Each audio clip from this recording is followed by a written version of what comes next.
a living history production. I'm Peter Hart. And I'm Gary Bain. And together we're Pete and Gary's Military History Podcast.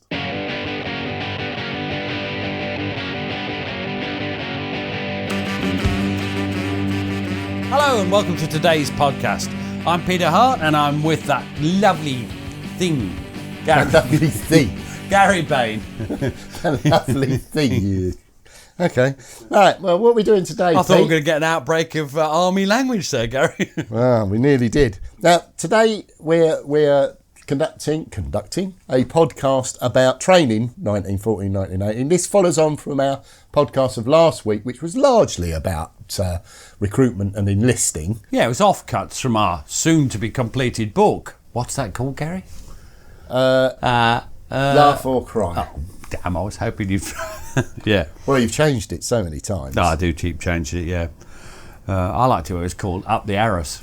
God. Now, moving on. We're going to start where we left off. And the hundreds of thousands of volunteers and later conscripts all needed to undergo basic training to convert them from a civilian to a trained soldier. Who's got that job there? Well, the men who, and let's face it, this is a difficult task, and the men with that difficult task are their instructors. Often they're old dugouts, as you called them last week, and they had quite a lot on their plate. So let's start where we finished off. Well, we'll use the same quote because it's Captain Randolph Chell of the 10th Essex Regiment. He's talking about his regimental sergeant major, who's put in his point of view. God bless my soul, ejaculated Regimental Sergeant Major Cooper, an incarnation of the standardised British version of the great god Mars, as he surveyed his flock of lambs on the parade ground behind the barracks. Don't know what the army is coming to nowadays. Look at that lot of little adjectival sewers. How's a mortal man ever going to turn them into soldiers? And that's the problem, isn't it? That's it. Yeah, and indeed, the instructors were godlike figures. I remember my platoon sergeant and thinking, godlike, I thought. He was a Welshman. Oh, well, that's another godlike aspect. Now, we discussed this. Many of them are playing the role, but the raw recruits, they don't know that, do they? How can you show us that? Give me an example. I'm going to give an example. This is Private Norman Cliff of the Guards Training Depot Catering, and he says, we noticed that most of the barking NCOs were tall, lean men, as stiff as pokers from the waist up, bellowing as though their throats would burst. Baker, who's one of his instructors, was blonde with a ruddy complexion, a close-clipped moustache and an aggressive expression. First contact with him came as an electric shock. Squad! Son! It's where! Son! It's where! Good God! See what the Lord has sent me? What have I done to deserve this? You're a nice-looking mess of bloody wrecks, aren't you? And they expect me to make soldiers of you? Alas, my poor regiment, that it should come to this. Thank God we've got a navy. Looks as though you've all jumped over the wall from the bloody loony bin next door, and you'll all be jumping back before I've done with you. You may be God Almighty in Civvy Street, but you're fuck all here. I'll make you sweat blood. We tame lions here. Now, a lot of that, you must recognise some of those jokes. Thank God we've got a navy. That was certainly a Second World War expression. Do you recognise much of it? I wasn't in the Second World War, but I recognise that character. You know, it was designed to have a focal attention on the platoon sergeant or the instructor. That was the figure that you focused on. You detested him, really. Not the officers, because they're not there, really, They're are they? not there, really. It's not their job. I'm not criticising of it. It's not their job, is it? And later on, you come to like, respect and admire the platoon sergeants. We'd have followed our platoon sergeant anywhere. We wouldn't have followed the officer to the chip shop at the end of the road. Would he have got lost? He would have got lost, yeah. Especially if he had a map and a compass. Yeah. Now, the mornings begin with first parade, and I'm going to be Private John Staniforth of the 6th Connaught Rangers, later commissioned into the Leinsters, wasn't it? It was. And I'm going to read this. The company sergeant major brings the squad to attention, salutes and reports all present. Squad number 44's right turn by the left, quick march. And away we go in a struggling mass, half asleep, very cold and hungry, and the business of another day has begun. We're led at once to a big 20-acre field and double round it for 10 minutes by the officer's watch. This sounds easy, but 10 minutes is a long time to keep it up. Crikey. And the old fat men... Why is there a pause? No reason, Gary, just pausing for effect. Are hideously distressed at the end of it. On the morning after pay night, the doubling is kept up for 20 minutes. The object of this is to sweat the drink out of the men. It is admirably calculated to serve its purpose. That still goes on now. That does, yeah. Normally with vomiting. Then we're given 5 minutes easy, and there's much gasping and blowing and spitting and wiping of red faces and so to averse blasphemy. So to averse my arse. You see, the idea of this first parade is not so much drill instruction as to freshen us up for the work of the day and ease the stiffness out of the muscles. Then we're formed up in fours again and marched back to our own lines, very much awake indeed, and very different from the sleepy scarecrows of an hour before. Now, the 16th Welsh, I can picture this next bit, and there's numerous versions of this next gag. They would parade on the beach at Colwyn Bay. And you're going to be Private Victor Lansdowne, 16th Welsh Regiment, and you're going to make a real beginner's mistake. How would you sum up that mistake? Well, it's an old adage, in the army, you don't volunteer. And never, ever volunteer. Ever. Right, so go on, tell us, Victor, what happens? Our first parade in the morning was 7 o'clock. This was in February, going on to March. And instead of physical jerks, the officer said, anybody that would like to bath instead of drill, step forward 1 pace. I stepped forward 1 pace because I thought I would avoid drill. OK, he said, get stripped off. We said, we've got no towels and bathing equipment. Doesn't matter. What about the people living in the houses on the front? That's their funeral, he said. Get on with it. And in we had to go. And it was bitterly cold. No towel to dry ourselves. Very funny. I didn't think it was funny. I do. Just picture them all standing there. Not much to look at, I would have thought, in that cold Not in weather. that cold, no. No. Drill sessions proper, they'd start after breakfast. We talked about the food in the last one, so you'll find the conditions running there. What's the idea of drill? It hasn't changed from that day to then. What is the idea of it? It's to get you to move as a formed body of men in unison. Is that all? No, it's also to get them used to obeying orders without question. So acting immediately on the instruction. And you're going to be Private Frederick Noakes, Combermere Barracks, Windsor. Go, Gary. For the first day or two, we drilled without equipment and learned the various words of command and the elementary movements of foot drill. We marched and countermarched, wheeled, formed square and about turned, with gradually increasing efficiency. I think you'll find that squad, not square. I could just imagine the guards forming square. Oh, sorry, formed squad. Yes. I like the sympathy you've paid me since my eye operation. I've always tried to be there for you, Gary. But that's sort of resonating as well. I remember, in early days marching, you would kick the feet of the man in front. You would never be in step. You'd be hopping to try and get into step. And all the time, the platoon sergeant or instructors keeping the time, left, right, left, right, left, right. And that does resonate with me, although we formed into squares. Well, you were looking backwards. We was, yeah. Formed squad and about turned with gradually increasing efficiency until we were streaming with sweat and weak at the knees with exhaustion. Our instructor was unsparing and not to be satisfied. Time after time we would perform the same evolution with what to us seemed to be perfect precision and smartness, only to be told in lurid language that we were a lousy lot of bastards and the worst bloody crew of knock-kneed imbeciles he'd ever set his eyes on. It was not sufficient merely to perform a movement correctly and in unison. Every order must be carried out with the exaggerated energy and abrupt jerks of automatons. When we marched or turned about, formed fours or halted, we must stamp the ground. Go along, you won't crack the asphalt. When sloping arms or presenting, we must hit the rifle until our hands were covered with bruises and blisters. And between movements, we must remain perfectly immobile without moving an eyelash. Now, you've got lovely eyelashes. You've often commented on your eyelashes. I have got lovely eyelashes. Well, did you have to keep your eyelashes still when you were doing drill? Yeah, and again, early 80s, we were told to drive your foot into the ground. When you presented arms, you would slam, and they would make a point of saying, hit it harder. That's fine, unless it's an icy cold day. Then it hurts like hell. It really does. And, they're driving that into you all the time. Now, you're going to continue as Private Frederick Noakes. What else does he say? This is... the sergeants, they can spot people, can't they, who are not doing it right.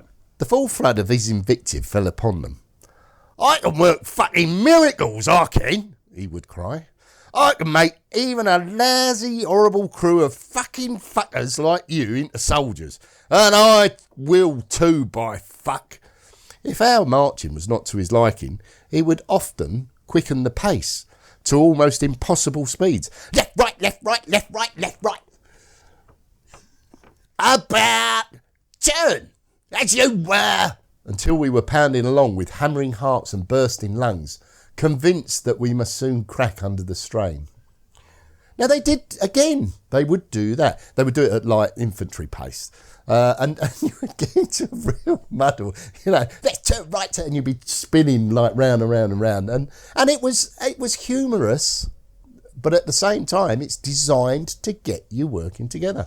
Now, all this is to the background of the sort of time-honoured abuse that we've talked about. And you've got a brilliant example, again from Private Frederick Noakes, of how they eventually sort of drive you into just a frenzy of confusion and stupidity, which with you would take ages. It would take, it may never have even have happened. "Lion tamer's got nothing on me. You may break your mother's heart, but you won't break mine. Squad! Shan!"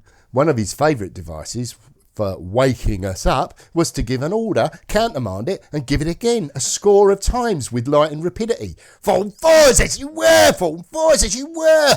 until we were dizzy with dashing to and fro, breathless and thoroughly tangled up, whereupon he would hurl imprecations upon our heads and slanders on our ancestry, which, taken at their face value, were a blasphemy, insulting as they were indecent. Now, you've got the dugout officers, you've got the old grizzled NCOs, but you've also got a lot of people, NCOs and in particular officers, who are just a couple of pages in the drill manual ahead. And who am I going to be? You're going to be Lance Corporal Jack Dorgan. Now, he's watching one of these hapless young gentlemen try, with a conspicuous absence of success, to master the precepts of simple foot drill. And Lance Corporal Jack Dorgan of the 1st 7th Northumberland Fusiliers says this. Jack Dorgan was a great character. I remember interviewing him, and he said this: "Our officer was the Honourable Watson Armstrong. Generally, in the Territorial Army, right throughout Northumberland, the officers came from the landed gentry." Now, we knew someone from the landed gentry, not an aristocrat. No, he was most definitely not aristocratic. He was landed gentry. What was his name? I've just forgotten it. Oh, David something. Yes. Anyway, Lord Armstrong. Armstrong. Did he form a square? Yes, he did. Lord Armstrong was the owner of a tremendous block of land up in the Cheviots. Cheviots, I'm going for. And the Honourable Watson Armstrong was his son. We called him Watty Armstrong. Oh, soldier's nickname. So imaginative. There. He wasn't of the brightest, was Watty. By nature, he was a kindly man. He was very well liked indeed. When we were being drilled and he had to pass on the order, he was always late in thinking it out. I used to stand behind him as Lance Corporal and whisper in a loud whisper, "Left wheel." Then he would say, "Left wheel." One day, when Captain Milburn was drilling the company and Watson Armstrong was slow in passing on the order, Milburn must have overheard me whispering, and he says, in a very loud voice, he says, "Mr. Armstrong, you're a bloody fool." The whole company held their breath, and then the Honourable Watson Armstrong stood up, saluted, and said, "Yes, sir." That broke the ice. Everybody burst out laughing. Even Captain Milburn had a smile. Oh. I like that. So, and these people, you can read about them. They're in their histories. I think Watson Armstrong wrote a book. Dorgan's tapes are on the War Museum. It's strange how close you can get to a group of people that were basically 100 years ago. Right, what's next then? Well, another feature of basic training then, and when I was in, was the route march. And in those days, the army marched almost everywhere. Well, unless they were on the railway. Yeah, unless they were on the railway. They had to build up their endurance and basic levels of fitness. And once they'd got used to it, they these were often enjoyed by the men. Would they complain at first? No one ever complains, but some, yes. Yes. Now you're going to be Lieutenant Eric Walton, and this is, I love that. I can't tell you how much I enjoy hearing these people again, because of course I remember interviewing him. Fantastic veteran, and he wrote the history of the 1st, 5th Suffolks, and that's who he was with. And they were from Laverham, I think it was, and you're going to be him. Now, this is a Suffolk accent you're doing, and I believe you've just recently bought the history of the Suffolk Regiment, the regimental history. Yeah, it's not an audio book. Oh. Does that mean you've not got the accent wrong? Now, he's talking about, again, something that we did in the 80s, which was, as you march, you would sing. And Lieutenant Eric Walton says this: "We used to sing, marching along, the whole column singing songs. All the windows opened wide and the band and everything. I don't know who started it, but the 5th Suffolks used to sing, 'We are the Suffolk Boys, boys! We are the Suffolk Boys. Boys! We know our manners, we spend our tanners, we are respected wherever we go. When we're walking up the tramway lines, doors and windows open wide. Wide! We can drink beer or ale out of bucket or a pail. We are the Suffolk Boys. Boys! Tipperary, of course, and we shall have a pint, we shall have a pint, we shall have a pint. Mr. Walton's going to pay.' When I annoyed them by telling them to buck up and be smart, they used to sing, 'And a little child shall lead them gently on their way.' Of course, it was ridiculous. A boy of 18 or something commanding men double his age. We were very friendly. We're all local Lebanon people. They knew me and I knew them." Fantastic. A lovely quote. You can listen to him on the War Museum's website. If you just type in Eric Walton and IWM, you'll get to it. Now, who choose the songs? Would it be the officers? No, the songs are chosen by the men. It's not chosen by the NCOs or the officers. And you're going to give you an example. This is Second Lieutenant C.H. Potter of the 2nd 6th Lancashire Fusiliers. When marching along the foreshore, singing, an excellent thing, well, it was encouraged. The CO's favourite refrains were "Land of hope and glory and soldiers of the king." But his taste was not shared by the men. And it was tacitly agreed that the volume of sound should be reserved for such favourites as "When the beer is on the table, I'll be there, I'll be there. When the beer is on the table, I'll be there, I'll be there." That's wonderful, isn't it? Or a parody of another Salvation Army hymn. Now, I've no idea this is. I've no idea of the tunes. I'll just make one up. "Wash me in the water where you washed your dirty daughter, and I shall be whiter than the whitewash on the wall."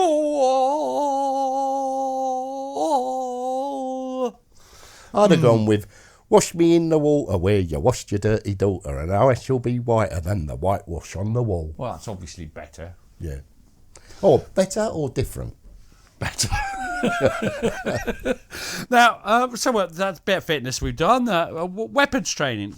Where would they start with weapons training, Gary? Well, it's obviously crucial, and they normally start with rifle training. So this would normally be the Lee Enfield, but early in the war, it could often be the Ross rifle or the earlier Lee Enfield marks, the Mark 1 and things like that. But who are you going to be? Who? I'm going to be Second Lieutenant Harold Mellersh of the 3rd East Lancashire Regiment, who in the last podcast had a very pronounced Lancashire accent, but he's been to the officer vocal training course now, Pete. Oh, so now not the Brigadiers training Not the course. Brigadiers, no. The sergeant instructor has a type of his own. Our particular instruction patter started, "This morning I'm going to show you the Mark III Lee Enfield rifle." We learnt it all by heart. We could hardly do anything else. Our sergeant, however, had his method of keeping us on our toes. Later in the day, an innocent victim would be called out to give a demonstration. "This morning I'm going to show you," he would begin. "Not this morning, sir," corrected the sergeant. "This afternoon." Again, that's just such a fantastic illustration of the humour of these fantastic instructors. Yeah, the pattern's standard. It's pretty standard. The learning parts of the rifle, demonstration of the methods of aiming, firing on the 2-2 range, and then the real thing on the ranges. And you're going to be Second Lieutenant Julian Tyndale Biscoe of the Royal Horse Artillery. About 10 days ago, we had a most exciting time at the rifle range. Most of the men had never seen a rifle. Remember, these are artillery, of course. When we got to the ranges, it was quite chaotic. No one seemed to know what to do. Men started to fire before orders were given. And were not particular as to what they fired at. Some bullets hit the ground a yard or two off and whizzed off with a whine. Many more cleared the butts, that's the targets they're aiming at, completely. Different people were shouting different orders, and then some soldiers from another division started walking along the butts in front of the targets. Would that be dangerous, do you think, Gary? Quite dangerous. This resulted in yells of "Cease fire!" from behind us, which seemed to have little effect. I do not think many knew what the sights of their rifles were for. Anyway, from a safety point of view, it did not appear to matter much where one happened to be in this fireworks display. I did not hear of any casualties, and the brigade marched back in great good humour. Oh, isn't that lovely? It is. Now, one soldier immortalised it, as soldiers seem to do very early in the war. They wrote these appalling bloody poems. They're just awful. They're indescribably bad. And originally we were going to put some of these in the book, and then taste came to our rescue. Sadly, in a podcast, we have no taste whatsoever. So you're going to be T. Roxburgh, I think it's Tom, but I'm not sure. Tom Roxburgh, Private Tom of the 17th Highland Light Infantry. Bit of a Scottish accent I'm looking for here, Gary. He was from Edinburgh, Pete. Oh, well, so English. English, yeah. Now, this is entitled At the Range. A white mist drifts across the butts. The grass is white with morning frost. I think of all the sleep I've lost. And no, I cannot shoot for nuts. The blood-red flag is lowered now. The blinking bullseyes in a row benignly watch my trigger go. They know they're safe enough, I trow. The 5 rounds spent, I linger still, with hope and fear in bitter strife. Yet all the while you bet your life, I know my shots are in the hill. Dear Boche, if from the parapet you see my rifle aimed at you, do not, I beg, retire from view. I'll only use the bayonet. Were you a good shot? I wasn't bad, actually. With the SMG, I was pretty good. I wasn't that great with a pistol. I couldn't hit a barn door with a banjo. I'd clean that up, actually, as I was thinking of it. But we used to fire... now it's the hesitation. We used to fire at what's called the figure 11 target, not bullseye. So it was in the shape of a man, presumably to get used to firing a sort of silhouette of a man's shape. Yeah, I mean, the butts were still there. You would do time Butts in the is butts. The hill behind the it's target. It's the hill behind the target, and they would be on a There's contraction. a hole, isn't there? The target would be on a contraction. You would raise the target. They would fire. You would lower the target. Having indicated where they'd hit on the target, you would lower the target. And in those days, you'd stick a bit of paper over the hole that was made. Now, what about, you mentioned in that last poem, lovely bayonet training. Now, that in the First World War, even today, can be a gut-churning business for the more sensitive of recruits. So you're going to be Private Frederick Noakes of the Combermere Barracks, Windsor. He's not, doesn't seem that sensitive. Instruction in the gentle art of bayonet fighting was given in a field near the barracks on several occasions.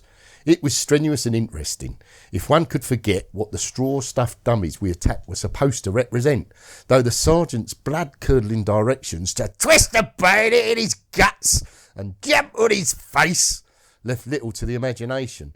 "Use every dirty trick you know," he would say.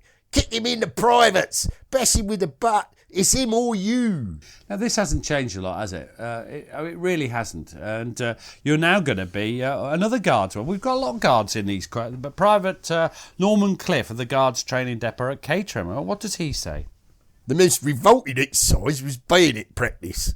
Faced with suspended sacks with the vital parts of the body labelled, we were ordered to howl blood-curdling cries as we rushed forward with bayonets fixed, then shove the bayonet straight in his stomach and pull it out at the same angle, or it will get entangled in all sorts of guts and snot and gristle. Then jab it in his throat, kick him in the balls and bash his brain out with a butt. Your job is not to tickle the Hun, you have to kill him. The whole idea is to make new faces in hell and more widows in Germany. The only good Germans are dead uns. It was a disgusting, sickening demonstration of the bestial reality for which we were being prepared. No. Well, it's true. And bayonet training, I mean, I've interviewed people who said they used to have to go, even recently, have to run through things where they got meat from the butchers hanging up, and blood and guts would come out of whatever you bayoneted, just to try and get used to it. Now, basic this is not advanced training. We're talking about basic training, aren't we? Here we are. And I'm going to be, I think it's Private J. Crocker of the 17th Highland. Yeah, and this is once more demonstrates our taste for appalling poetry. This poetry is beyond belief, as far as I'm concerned, but it's quite good fun, and it's called The Song of Strenuous Days. I'm going to abandon that because that's definitely Welsh. With muscles distorted and drawn, with bodies oppressed with pain, we're seeking to learn the soldier's art in frost and sleet and rain. Drill, drill, drill, from sunset till close of day, with never a break in the cheerless task, and oh, what a paltry pay. Work, work, work, with rifle or pick or spade, and work, work, work, till daylight begins to fade.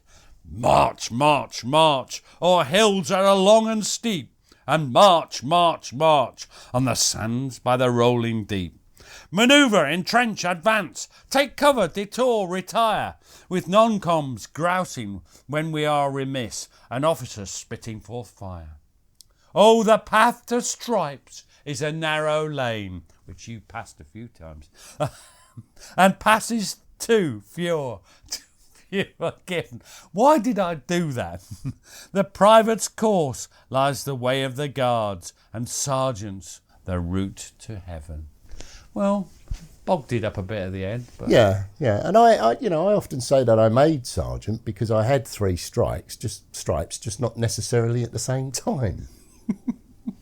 Now, specialist training, we're not really doing this, but this is just a thing that occurred to us as quite funny. This is the Vickers machine gun training, and I'm going to be Second Lieutenant Eric Bird of the Machine Gun Corps, and I'm going to read a little quote from him. And he says this: the year was 1915, and the place the Machine Gun School of Southern Command at Hayling Island. The Commandant was lecturing on machine gun tactics. He began, "My text is taken from the first book of Samuel, the 17th chapter and the 49th verse. And David put his hand into his bag and took hence a stone and slang it and smote the Philistine on the forehead, and the stone sunk into his forehead, and he fell upon the face of the earth. That, gentlemen, is the first recorded instance of superior firepower." And he means a machine gun is a better firepower than a rifle, and he is right. Yeah, and as the war goes on, gas becomes increasingly used, and gas precautions, therefore, you need to be trained for. So they begin to take on a greater importance. And this, we're only doing one because each gas mask, as it comes out, they have a separate training for. But you're looking at the one, the PH helmet, I think. You perhaps tell me what that is. Anyway, you're going to be Private Frederick Noakes, our old favourite back at Cumbermere Barracks in Windsor. Yeah, the old PH helmet is the first ones, the ones where you see, like with little rubber. And they blew raspberries through them. Yeah. And PH stands for the Peter Hart type. What? Our helmets were of the old PH type, a grey flannel bag covering the head and neck completely, coming to a point on top. Breathing was through a rubber valve mouthpiece, and there were round mica goggles, and the fabric was impregnated with some chemical which gave it a soapy feel. When we were all dressed up, we looked like a cross between the Ku Klux Klan and the missing link. Now, with cavalry, we're not really covering with cavalry much, but they don't recruit anything like the number of men, do they? The infantry are recruiting. They've got cavalry, they've got the yeomanry, but they're still recruiting. There's a lot of them still, and they've still got to learn to ride in the Rough Rider training schools. And you're going to Rough Rider. Rider. Now, where have I heard that before? Oh yeah. That explains why you're wearing them chaps again. No, it explains the picture on our cover. Now you're going to be Trooper Fred Dixon of the Surrey Yeomanry, and he's explaining some of this training. There was a lane of jumps intended for horse and rider, going over with the rider's arms folded, no stirrups. It was a lane. The horse couldn't jump out on either side. In all, there were 6 or 7 jumps. On one occasion, the horse and the rider in front of me stumbled. The chap who was riding it couldn't pull him up because he hadn't the reins. He fell and hit his head on a tree trunk at the base of the jump, knocked him unconscious. Major Lloyd cantered up alongside the jump and he said, "If that man's dead, take him outside. We don't want dead men in here. If he's alive, put him on his horse again." But funnily enough, that's a truism. One of the great things in learning to ride is if you fall off, they put you straight back on the horse. Not if you're dead. No, that would be a bit. But the idea is, and if you fall off a bike, remember when you were a kid, if you fell off your bike, your parents would say, "Get back on that one." Not yours, your mum had long since left by then. But get back on that bike, because otherwise you'll lose your nerve. I found that quite interesting. Now, what's next? Gunners. Yeah. Now, at the same time this is all going, gunners, they've got to master not only the 13-pounders, they've got to get 18-pounders or 4.5-inch howitzers, but they too usually had to learn to ride, Pete. And I'm going to be Gunner Lambert of A Battery, 150th Brigade Royal Field Artillery. Ooh. The order was given, prepare to mount, and you put your left foot up, twisted the stirrup into such a position that the straps were in the correct positions. On the command, mount, you were supposed to jump up and throw your right leg over the saddle and find the stirrup on the other side without looking down. For some reason, that was an important part. The next order was usually walk, followed by trot and canter. This particular mare, she would stand very quietly all the time she was being groomed. But when the word mount was given, she folded up like a bucking bronco, and you picked yourself up on the other side, with the mare still stood there. After this had happened about 3 times, by this time the regimental sergeant major was getting very red-faced and angry, and so was I at being thrown and bawled at. He sent the Rough Rider, who had been an ex-Indian Army cavalry corporal, to show me how to do it. Well, after he'd been thrown off 3 times, they decided that the horse was no good and it was sent back as a reject. That. Oh, the army. Artillery officers, they'd have a lot to learn, wouldn't they? All the technicalities of gunnery and everything. And I'm going to be Second Lieutenant Julian Tyndale Biscoe, Royal Horse Artillery again. I think he wrote quite a good book. I think we got most of this out of. And he said this: "The only time for mugging up our manuals and books on artillery and horsemanship had been after dinner at night. Some of them tended to send one to sleep." Oh, God. One of them contained pages and pages of definitions, with long lists of questions and answers at the end, on which we were examined from time to time. The questions must be answered as per handbook. One of the questions was, "Why has a gun got wheels?" Now, anyone who had not studied his handbag would probably answer, "To make it easier to pull, sir," or "to make it more mobile," and thus show his gross ignorance. The correct and only answer is to overcome friction. One of the sergeant instructors caught us all out when he picked up a large spanner, saying, This is a McMahon spanner. Why is it called the McMahon spanner?" This was not in the handbook. Oh, God. Before we could think of an answer, he said with a smug look at his face, "Because it was invented by Mr. McMahon." Which is not funny at all, but it just makes me laugh. Now, field training and tactical exercises, they're designed to check and refine the training. Now, how realistic? they are often hamstrung by total lack of realism. And I'm going to be Lieutenant J. Goss of the 8th King's Own Scottish Borderers, who happens to be from Edinburgh. A signaller was violently waving a flag during an operation supposed to be a night attack, though carried out in daylight. An irate staff officer riding up to him asked what he meant by waving that flag. Did he not know this was supposed to be a night attack? "Yes, sir," replied the signaller, "but this is supposed to be a lamp." And listeners, these are the quotes that were cut out of the book. They are, yeah. Well, the book's about the Western Front. This is training, that's why. Now, occasionally, inspecting officers, they betray their own ignorance of details, and you're going to read from the history of the 17th Highland Light Infantry, which would be in Scottish accent. They write in Scottish accents, even if they're from Edinburgh. I have it on my knee now. Towards the close of one of the periodical manoeuvres carried out by the 17th, under the critical eye of an inspecting general, a bugle had sounded and the manoeuvres ceased.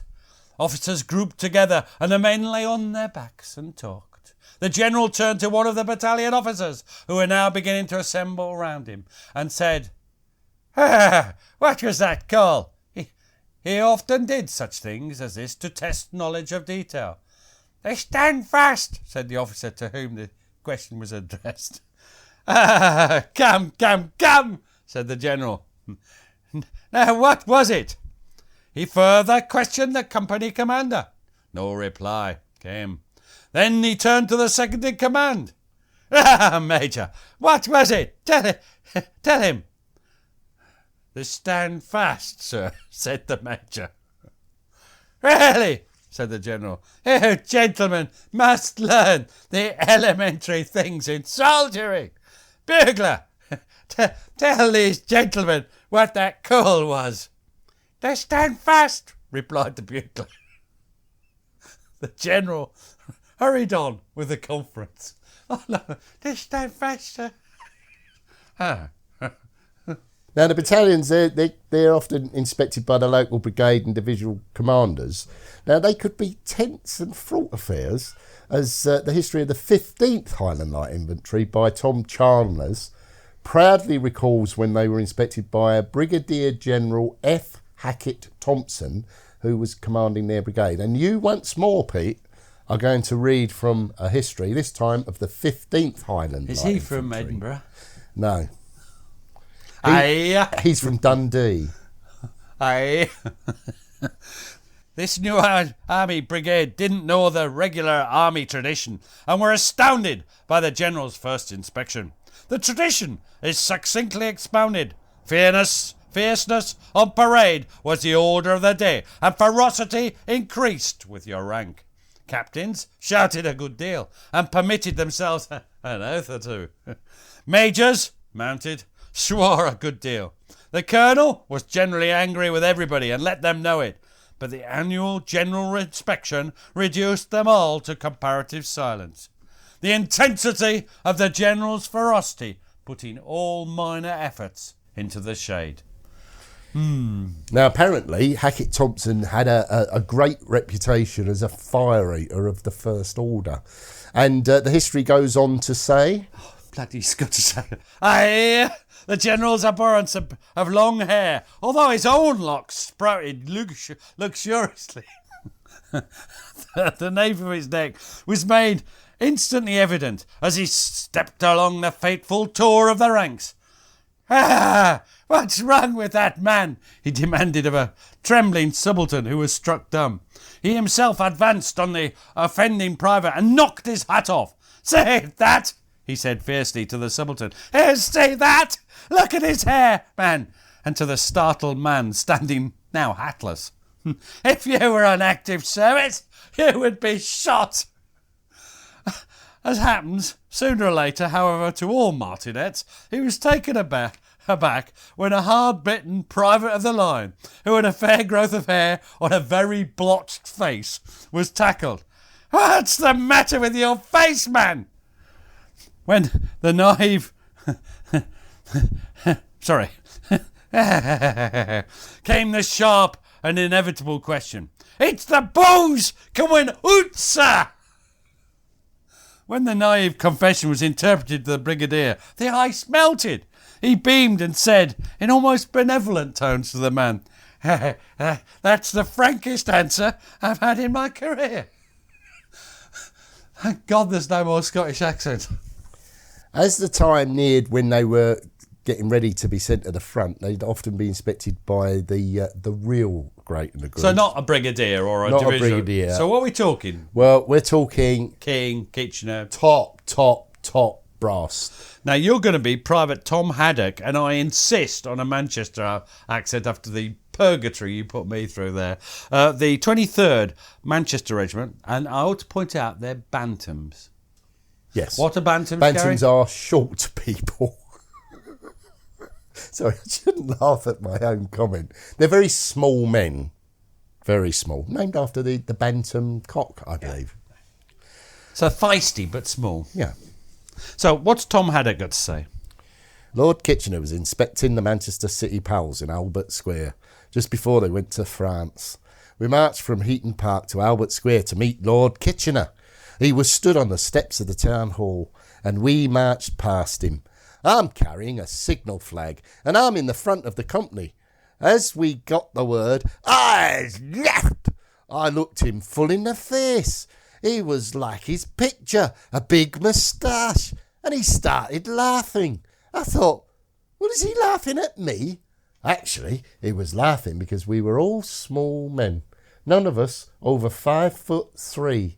After that parade was over, it was said the generals came and spoke to us. They said that was the first time they'd ever seen Lord Kitchener laugh when he saw us. I love the idea of Kitchener helpless with laughter at the sight of all these tiny taps. Now, after the parade, the men of the battalion, 23rd Bantams, were allowed to Manchester Regiment. They were allowed to go home, weren't they? Visit because this is the reason they've been inspected now is they're about to be sent to the front. Fairly short order, And Tom Haddock goes home. Now, he'd enlisted as 19. He'd used his brother William's name. So he was enlisted as William Haddock at 19. Now, who was worried? Who was proud but worried? Well, Private Tom Haddock of the 23rd Bantams says, "I went home and my mother said, I watched you marching this morning. You were about the best. You were the only one in step. You look blooming smart. The only one in step. I was quite proud of you. But you're not going to France." I said, "I am." I went back to camp, and the following morning they sent us home on 4 days' leave. Embarkation leave.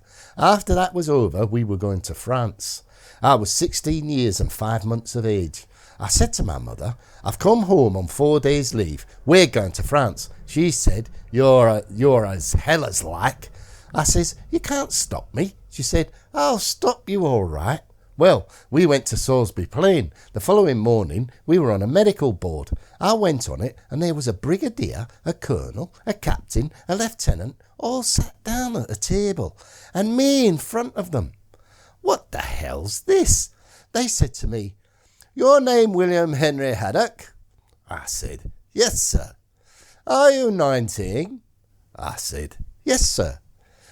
They said, "Read that." And he gave me a piece of paper. It was a letter my mother had written to them. "Read it out loud." I read it out. He said, You realise you've joined the army under false pretences. You're liable to be charged with that, but I don't think we will do that. We've decided to discharge you from the army. 2 military policemen came up, one at either side. "Come on." Took me to the quartermaster stores, took all my uniform, left my underclothes on, put my civvy suit on, what they gave prisoners when they come out of jail. I got home and my mother started laughing. She said, "I told you you weren't going to France, didn't I?" I played holy smoke with her. Now that I think that's a wonderful quote all round, and he does get to France eventually. When he's older. So where are we now? Well, our favourite summation of the state of newly trained unit ready to the front was summed up once more in one of the histories of the 16th Highland Light Infantry, and once more, you, Pete, are going to read from it. Now, what I like about this is because people think they're fully trained, don't they? But they're not. They've got continuation training in France to do. They've got to be assigned to the line. They've got a lot more to learn. But at the time, they're all proud. They think they've done the training. And this quote rather explodes this. As you said, history of the 16th Light Infantry. Mention of Wensleydale will always refresh the vision of the station master, a worthy official who coined a classic example of pathos. Before the entrainment of the division, the battalion adjutant observed to him, "You'll never have seen anything like this before." To which, surveying solemnly the encampments on the heights, the station master replied, "No, not since the Black Dyke Mills Band visited here." In other words, they looked like a brass band and were just as competent. But apparently they're meant to be ready for war, Pete. Oh dear. Now, many of them, they just didn't know whether to laugh or cry. I saw what you did there. See what I did there? That was That was subliminal. That was subliminal advertising.